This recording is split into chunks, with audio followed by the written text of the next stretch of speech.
여러분들은 삶이 안정되고 평안을 얻게 되면 무엇을 하고 싶으십니까? 그동안 분주했던 것들을 뒤로하고 안정을 취하고 싶지 않겠습니까?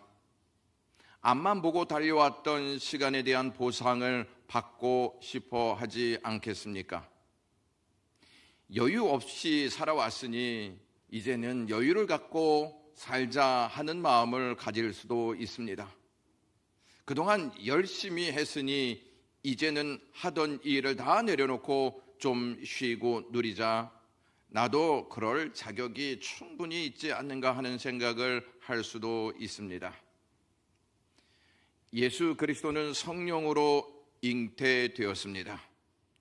성령으로 잉태되신 예수 그리스도는 성령의 인도하심을 따라 하나님의 나라가 가까웠다 하는 내용을 선포하심으로 공생애를 시작하셨습니다. 공생애의 마지막은 사람들에게 버림받아 모진 고통을 당하시다가 십자가에 달려 돌아가셨습니다. 그리고 3일 만에 부활하셔서 숨어있던 제자들에게 찾아가셔서 너희에게 평강이 있을지어다 라고 말씀하신 후에 성령을 받으라고 말씀하셨습니다. 왜 예수님은 제자들에게 성령을 받으라고 말씀하셨을까요? 예수님께서 제자들에게 성령을 받으라고 하신 것은 목적이 있기 때문입니다. 그 목적은 하나님 나라의 삶을 살기 위함입니다. 예수님은 하나님의 나라의 삶을 살도록 성령을 받으라고 말씀하신 것입니다. 역으로 성령을 받지 않는 자는 하나님 나라의 삶과 사명을 감당할 수 없다는 의미입니다. 부활하신 예수님은 제자들에게 40일 동안 보이시며 하나님 나라의 일을 말씀하셨습니다. 하나님 나라의 일을 말씀하신 후 예수님은 하나님의 나라로 승천하셨습니다. 제자들은 하나님 나라로 승천하시는 예수님을 보면서 하나님 나라가 단순히 상상 속에 있는 나라가 아니라 실제 하는 나라구나 하는 것을 확신했습니다. 예수님은 승천하시면서 제자들에게 아버지께서 약속하신 성령을 기다려라 이렇게 당부하셨습니다.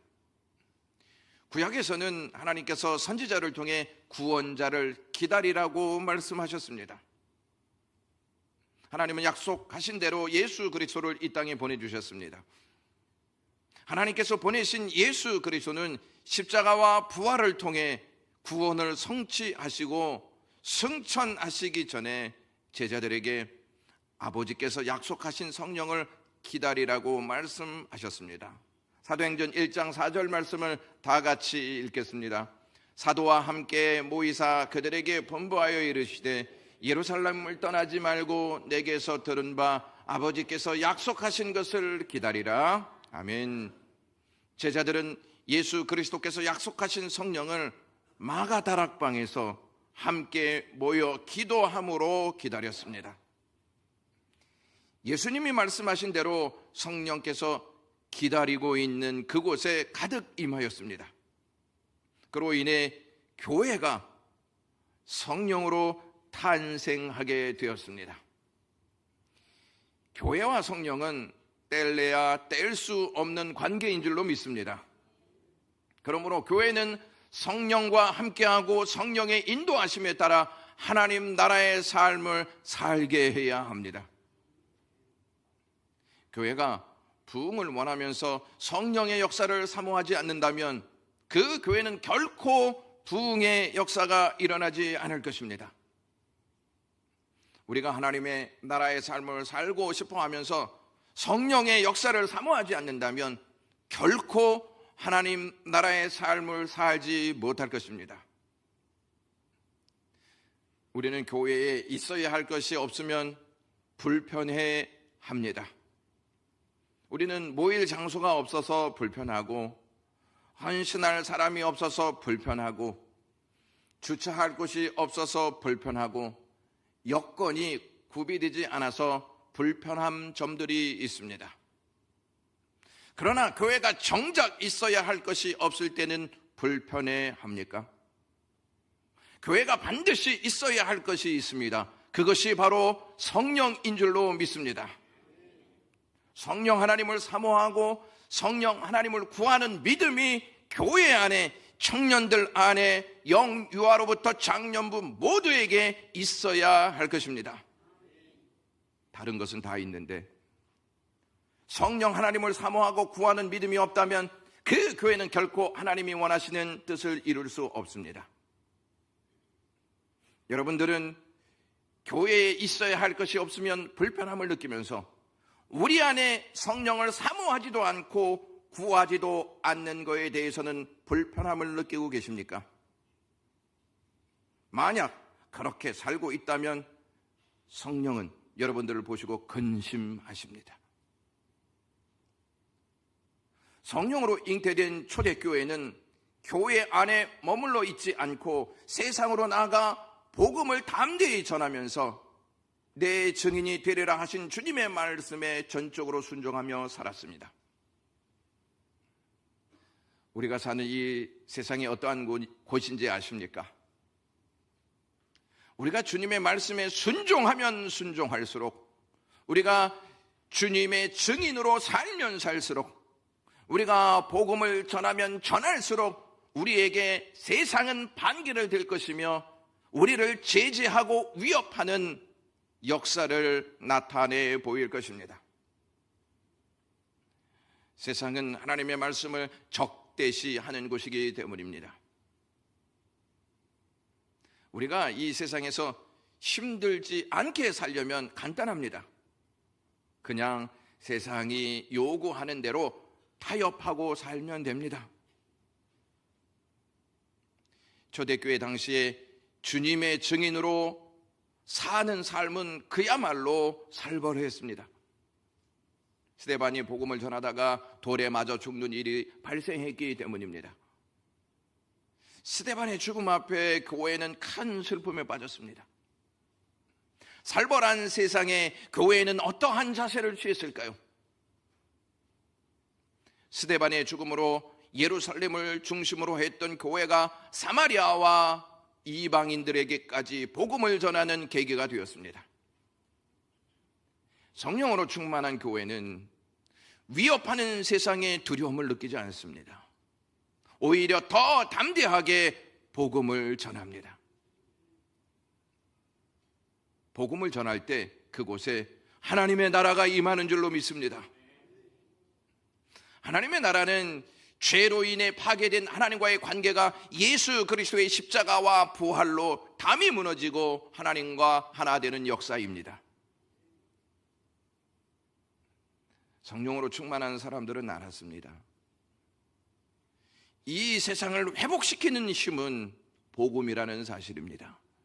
그래서 복음을 전파해야 복음이 전파되는 그곳에 하나님의 나라의 역사가 임한다는 것을 알았다는 말씀입니다.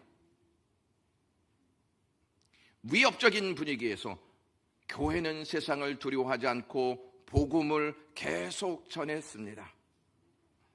그래서 복음은 계속 전해지면서 세계 곳곳에 퍼져나갔습니다.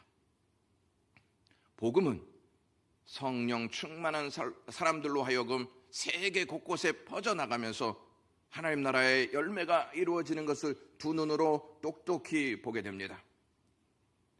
에티오피아에서 온 간다게의 내시가 빌립이라고 하는 사람에게 복음을 듣고 세례를 받게 됩니다. 그가 고국으로 돌아가서 빌립이 가르쳤던 복음을 전하지 않았겠습니까? 그리고 스데반을 돌로 쳐 죽이려 했던 바울이 다메섹 도상에서 예수 그리스도를 만나 변화를 받고 이방인의 사도로 거듭나게 됩니다. 세상은 더욱 사납게 복음을 전하는 자들을 위협하고 헤아려 합니다. 하지만 교회는 평안하여 든든히 서가고 믿는 자들의 수가 더 많아졌다는 사실을 아십니까? 31절 말씀을 다 같이 읽겠습니다. 온 유대와 갈릴리와 사마리아 교회가 평안하여 든든히 서가고 주를 경외함과 성령의 위로로 진행하여 수가 더 많아지니라. 교회가 평안하고 든든히 서가고 주를 경외함과 성령의 위로로 수가 더 많아졌으면 여유를 가질 필요가 있지 않습니까? 교회가 좀 쉴 필요가 있지 않습니까? 그동안 교회가 어려움을 당했으니 이제는 새로운 것을 하면서 미래를 설계해 나아가는 것이 필요하지 않겠습니까? 그런데 32절에 어떠한 단어로 시작하는지를 한번 보시면 그때에라고 시작합니다. 다 같이 읽겠습니다. 그때에 베드로가 사방으로 도로 다니다가 룻다에 사는 성도들에게도 내려갔더니, 그러면 그때가 언제입니까? 31절에서 기록된 내용, 즉 교회가 평안하고 든든히 서가고 주를 경외함과 성령의 위로로 수가 많아진 그때에 베드로는 사방으로 도로 다니다가 룻다에 사는 성도들에게 내려갔다는 것입니다. 베드로는 왜 도로 다녔을까요?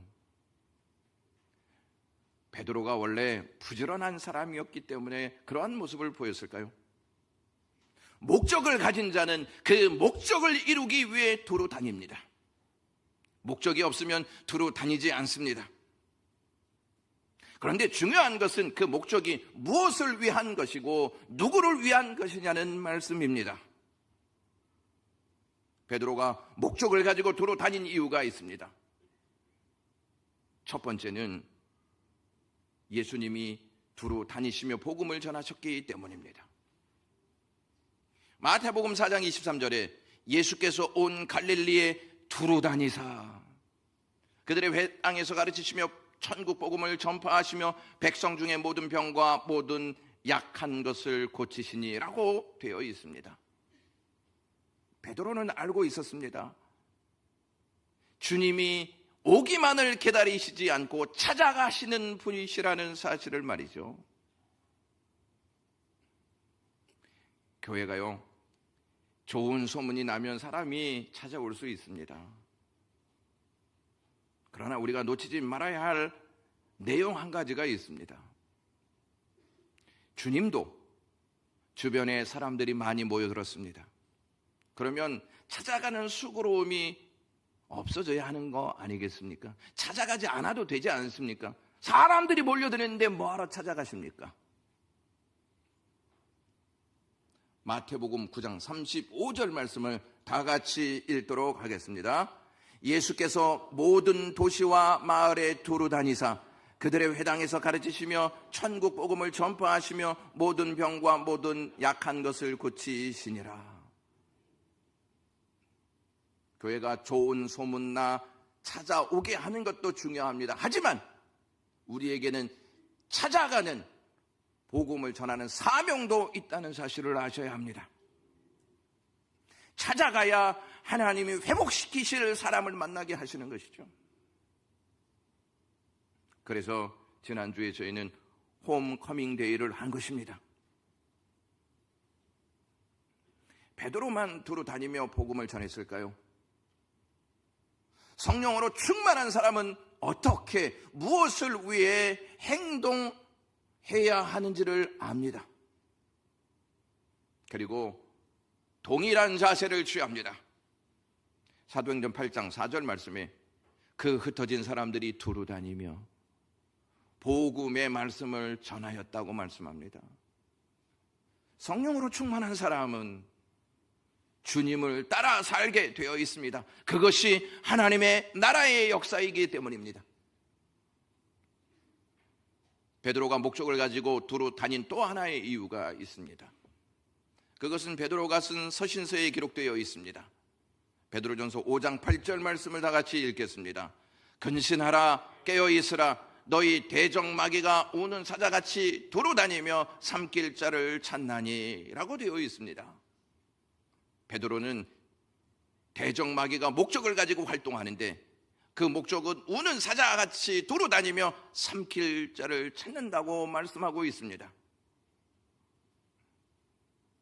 우리의 대적 마귀는 오늘도, 아니 주님 오실 때까지 우는 사자같이 두루 다니면서 삼킬 자를 찾을 것입니다. 베드로는 이것을 알고 있었기에 우는 사자같이 두루 다니며 삼키려 하는 자들을 건져내기 위해서 그 목적을 가지고 두루 다녔던 것입니다. 하루에도 수없이 많은 사람들이 사탄의 밥이 되어 지옥이라는 영원한 불구덩이에 떨어지고 있습니다. 그들이 그렇게 사탄의 밥이 되어 지옥이라고 하는 영원한 불구덩이에 떨어지는 것을 보고만 있어야 하는 것입니까? 우리 주변만 돌아보아도 사탄의 밥이 되어 영원한 형벌로 떨어질 위기에 처해 있는 사람들이 얼마나 많은지 모릅니다. 우리 주변만이 아니라 우리 가족 중에서도 있지 않습니까? 물에 빠져 죽어가는 사람을 살릴 수 있는데 보고만 있다면 그런 태도가 바람직한 태도일까요? 우리는 천국에 가니까 교회만 착실히 다니는 것으로 만족하면 되겠습니까? 그러한 신앙은 누가 원하는 것입니까?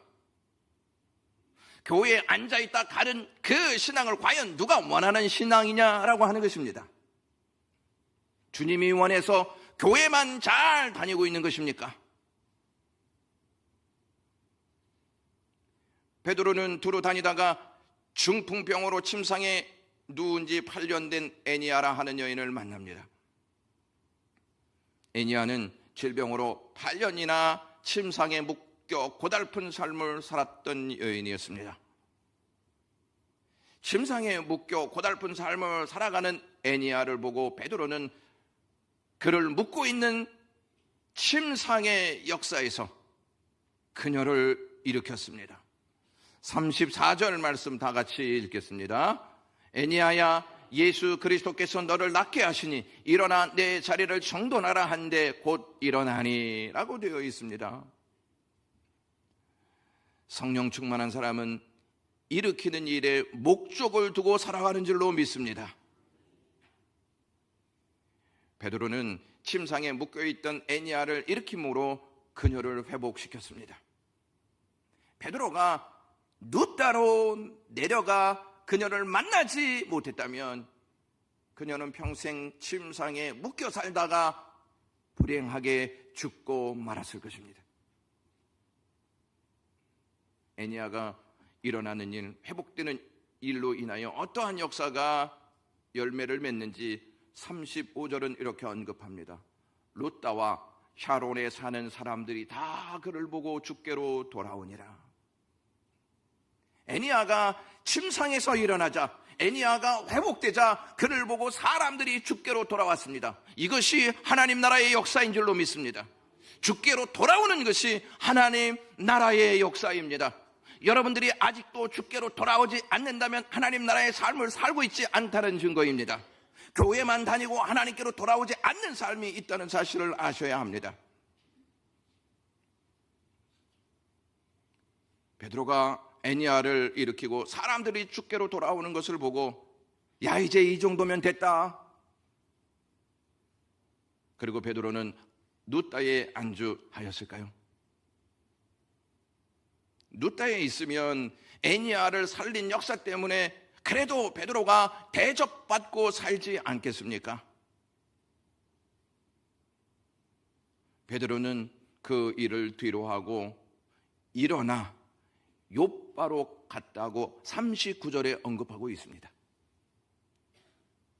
베드로가 욥바로 간 것은 그곳에 다비다라고 하는 여제자가 죽었기 때문입니다. 그의 죽음은 받아들이기 힘든 상황입니다. 왜냐하면 그녀는 선행과 구제를 심히 많이 한 여자였기 때문입니다. 우리도 주위에서 선행과 구제를 많이 한 사람이 갑작스럽게 죽었다는 소식을 접하면 당황스럽습니다. 어떻게 이러한 일이 있을 수 있느냐며 답답한 마음을 호소합니다.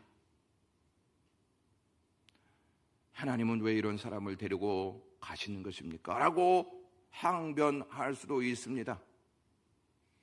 이해하려고 해도 이해가 되지 않는 상황입니다.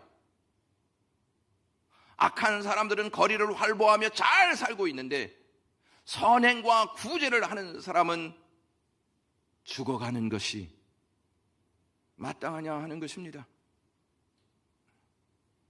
우리의 삶에는 이해할 수 없는 일들이 너무 많이 일어나 마음이 어려울 때가 한두 번이 아닙니다. 다비다의 죽음으로 사람들이 베드로 곁에서 울며 그녀가 자신들에게 해주었던 옷을 내밀며 슬픔에 빠졌습니다.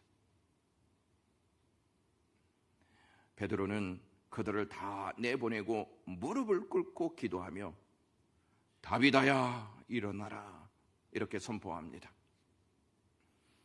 그러자 죽은 다비다가 눈을 떠 베드로를 보고 일어나 앉습니다. 베드로는요 손을 내밀어 그를 일으켰습니다. 베드로가 다비다를 일으킨 사건은 베드로의 행동이 있었기 때문에 가능했던 것입니다. 39절을 잘 보시면 그가 한 행동들이 단어로 나타나는데 39절에 일어나다, 욥바로 가다, 다비다 시신이 있는 다락방으로 올라가다, 그리고 무릎을 꿇고 기도하다라고 하는 동사가 계속 나옵니다. 일어나서 갔습니다. 올라갔습니다. 무릎을 꿇었습니다. 기도했습니다. 우리는 오늘 본문의 내용을 통해 두 가지 교훈을 얻게 됩니다. 하나는 하나님 나라를 위해 베드로가 적극적으로 행동하고 있다는 것입니다. 성령 충만한 사람은 결코 소극적으로 행동하지 않습니다. 다른 하나는 하나님의 백성 중에 선행과 구제를 하다가 죽을 수 있다는 것입니다. 그러나 하나님 백성에게는 그것으로 끝나지 않고 부활의 은총이 있다는 사실을 여기서 알려주시는 것입니다. 너희들 선행하고 구제하다가 죽은 사람이 있다면 그것으로 끝났다고 마음 아파하지 말고 장차 일어날 부활의 은총을 생각하라는 교훈입니다. 그것을 단적으로 보여주는 예가 다비다가 살아난 사건입니다. 그녀의 죽음에 대해 모두 안타까운 마음으로 애통해 했습니다. 다비다의 이야기는 죽는 것으로 끝나지 않고 다시 살아나는 역사로 우리에게 기록되어 있습니다. 그로 인해 42절이 어떻게 기록되어 있는지 다 같이 읽겠습니다. 온 욥바 사람이 알고 많은 사람이 주를 믿더라. 하나님의 역사로 말미암아 그곳에 많은 사람이 주를 믿게 되었습니다. 이것이 하나님 나라의 역사입니다. 그러므로 실망하거나 탄식할 필요가 없습니다. 우리의 끝은 부활로 종결되기 때문입니다. 베드로는 루다에서 애니아를, 요바에서 다비다를 일으켰습니다. 애니아를 묶고 있는 침상에서 다비다를 묶고 있는 죽음에서 그들을 회복시켰습니다. 베드로가 그들을 회복시키는 모습을 보면서 누구와 오버랩이 될까요? 누가 딱 생각날까요?